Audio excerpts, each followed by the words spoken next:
appalling and interesting. Those words and other four-letter words have been used to describe last night's GOP debate. But what else happened? Welcome, Tigers, to the first ever Tiger TV Debate Wrap Up. I'm Kira Schutte. As you may know or may be learning to impress your friends later, last night was the second GOP debate hosted by CNN.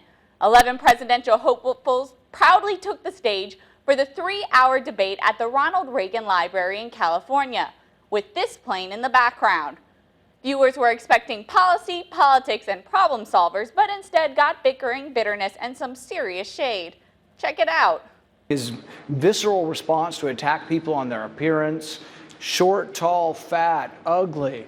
My goodness, that happened in junior high. Are we not way above that? I never attacked him on his look, and believe me, there's plenty of subject matter right there. That was part of the answer to the question, would you feel comfortable with Donald Trump's finger on the nuclear codes? And while it was hard to get a straight answer out of candidates about where Donald Trump's fingers should be, it was easy to answer the question about whether or not the moderator's fingers was on the time buzzer. At K. Searle says, "Are there moderators here?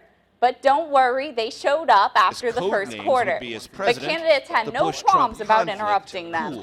And it did not go over well with students." There's so much shade thrown from one Mr. Donald Trump, and it's so unprofessional. Part of the debate was definitely Donald Trump interrupting. The approach that says that everything is bad. So consistently and was so pervasive throughout the debate. They were all like, everybody was like talking over each other and cutting each other off. But shade and interruptions weren't the only things that happened at last night's debate. Candidates covered topics from dealing with Iran, funding Planned Parenthood, foreign policy, past statements, and being political outsiders. There were some that rose to the occasions. This is about the character of our nation. And if we will not stand up and force President Obama to veto this bill, shame on us. And others who did not. He wanted casino gambling in Florida. I didn't want Yes, you did. Totally false. You wanted it, and you didn't get it because I was it. opposed to casino gambling I before, promise I would've during, gotten it. and after. Let's just say that Trump has given news outlets way too much material to work with. But not the same can be said about his, as Jake Tapper called them in the debate, rivals. NPR did the math and found out how long each candidate spoke for. Trump topped the list with over 18 minutes, followed closely by Bush with just over 15, with Fiorina right behind them clocking in at a solid 13.5 minutes.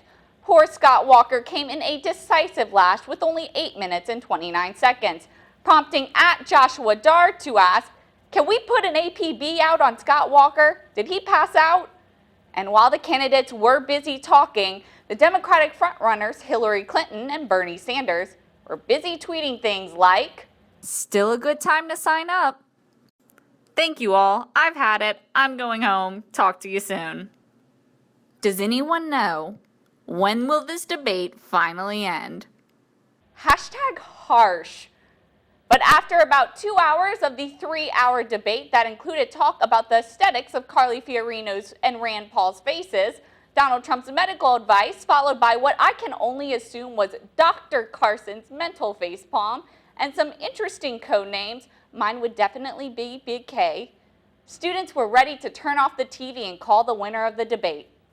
Miss Carly Fiorina has done the best. Ben Carson really helped himself. Florina and Carson. I'm not satisfied with anybody. Yeah. And the loser. The loser was the American people. Again, hashtag harsh, but an interesting point. When I talked to students at the Society of Politics and Communication and Law GOP debate viewing, I heard grumbles about the debate being a sideshow, a joke, and entertainment, rather than substantive. But some were able to cut through the funny and listen to the serious. Rand Paul said that sometimes in a civil war there's two evil sides, and intervention just causes more problems and it can make us less safe. You cannot secure the border. You can't. That's too much land. You cannot do it. And then you're talking about sending every immigrant across. But the real question is, did this debate change anyone's mind? I'm not so sure it will change anyone's mind about who they support. I think. Nope. Effective or not, each candidate had their 15 minutes or 8.5 minutes if you're Scott Walker, of fame. Well, that's it for the first annual Tiger TV Debate Wrap Up. Keep up to date with all of our coverage at tigertv.tv or on Twitter at LSU Tiger TV.